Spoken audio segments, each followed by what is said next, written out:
A Strawbeater's Thanksgiving by Irene Smalls, illustrated by Melodye Rosales. It was late November, and the harvesting was done. With the overseer at the front of the line, the slaves made their way to the fields. There they pulled the corn stalks, throwing them into wagons that would take them to the corn-shucking. The slaves' voices rose and fell with the movement of their hands. Come day, go day, God send Sunday.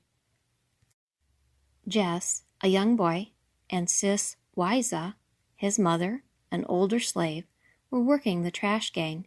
The trash gang, bellied women, the old and the young, cleaned up after the main work crew.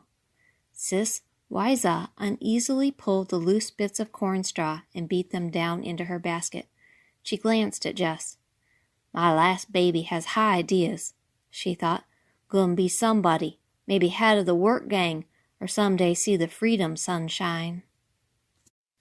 Jess enviously eyed Nathaniel, a large boy near the front. I'm 7, most a man. Jess puffed, flexing a small arm.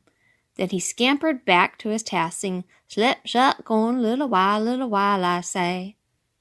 As he bent over the cornstalks, he called out, Mama, this time I want to be old fiddler Strawbeater. Sis Wiza laughed. Cha! You kicked the sweetening out of a ginger snap. Jess held out a pair of straws. Using the air as his fiddle, he played the straws like drumsticks, humming along, tum-ti-tum, tum-ti-tum. Up ahead, Nathaniel noticed what Jess was doing and hurried to the back of the line to make that little boy stop pretending to do what Nathaniel knew was his job. Nathaniel lumbered up. Jess, you can't be no strawbeater. Why, I always been the strawbeater, and I will be again. The hulking boy pushed Jess hard and then moved on. Jess hurled back, I's gonna be strawbeater.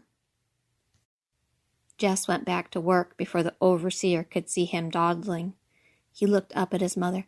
Mama, do you think I could be fiddler Strawbeater? What do you think, Jess? Well, I thinks I can. Then you can, she answered. Mama, tell me again about the corn-shucking, Jess said. The general gives out the song, Sis Wiza replied, and the workers answer with the refrain and shook. They get the hog bladders blowed full of air and hold them in the fire, and they go pop, pop, pop. There's going to be jig dancing, the pigeon wing, too, Jess added excitedly. As the sun set, the horn blew. The slaves trudged back to their quarter. Finally, the evening of the corn-shucking arrived. After a full day in the fields, the harvest moon shone brightly. Jess, Sis Wiza, Nathaniel, and a group of the others set off. Some of them carried pine torches. Farmers along the way had set raw buckets of tar afire. The night blazed with bright pits of light. Sis Wiza had taken her hair down out of its many-colored strings. In the crowd there was a ribbon here, a new hat there. They joined slaves coming from farms all over. The groups walked carefully past the patrollers, the armed gangs of men that kept watch over the roads between the farms. The corn-shucking meant that the farmers would be ready for winter earlier. The patrollers let the slaves pass. Jess's group arrived just as the fence rail was being set atop the mountainous corn pile, dividing it in two. This was accompanied by much wrangling. Once the fence rail was set, shuckers were divided into two groups. 2 corn generals were chosen to lead the opposing sides. Nathaniel made sure he was on the side opposite Jess. Thaddeus, corn general for Jess's side, called out from the top of the corn mountain, an ear of corn in each hand, Here is your corn shucker. Oh, ho, ho, ho, ho, ho, ho, ho, the shucker sang. Here is your corn ruler, General Thaddeus chanted. Oh, ho, ho, ho, ho, ho, ho, ho, the shucker sang again, and the work began. The slaves laughed and joked as they worked furiously, tearing open the corn husks. The air filled with shucks. Ears of corn flew from the slaves' hands, arching into the corn cribs. Nathaniel threw a corn cob. Jess ducked. Then triumphantly shucking the last ear of corn, Nathaniel sang, "Round up, double up, round up corn." But Corn General Thaddeus, on the bigger pile, was declared winner. It was time to eat. Smiling, Jess grabbed a slice of pie. Old Fiddler arrived, derby hat perched, coal black. The old African carried himself like a prince. He sat while his food and drink were brought. At last, Fiddler stood up. He carved a circle in the dirt with his foot.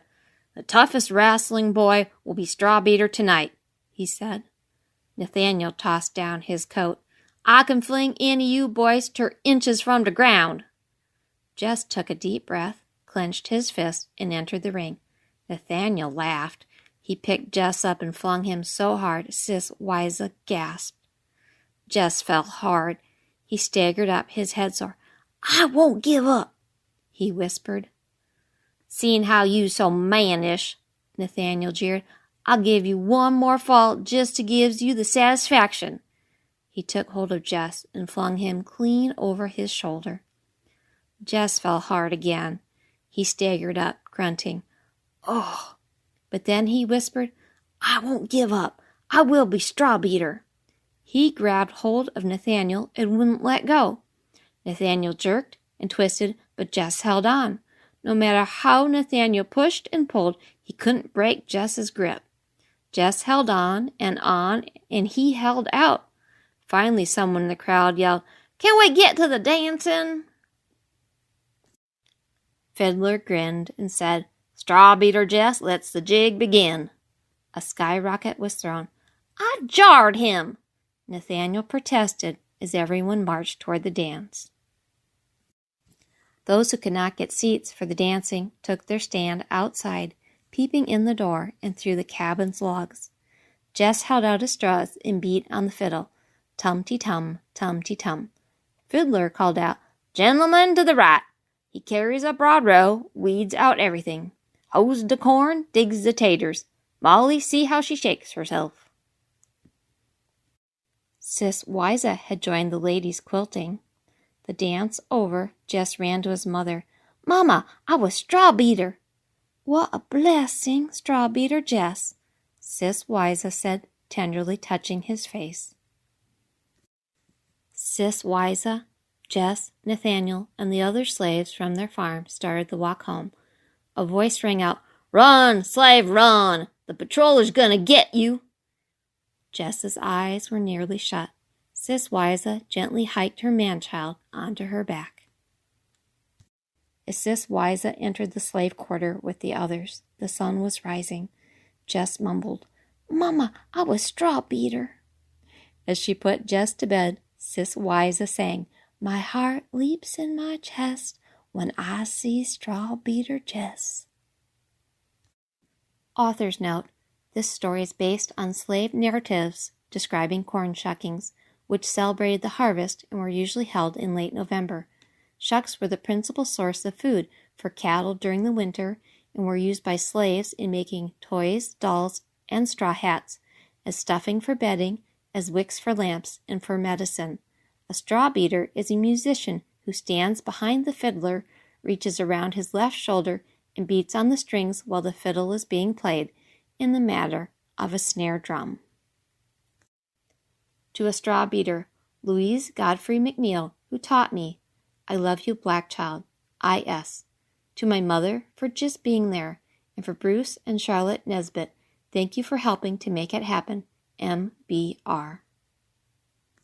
Thanks for watching. If you enjoyed the book, please like it and check out the other awesome books on my page, Reading Rhino.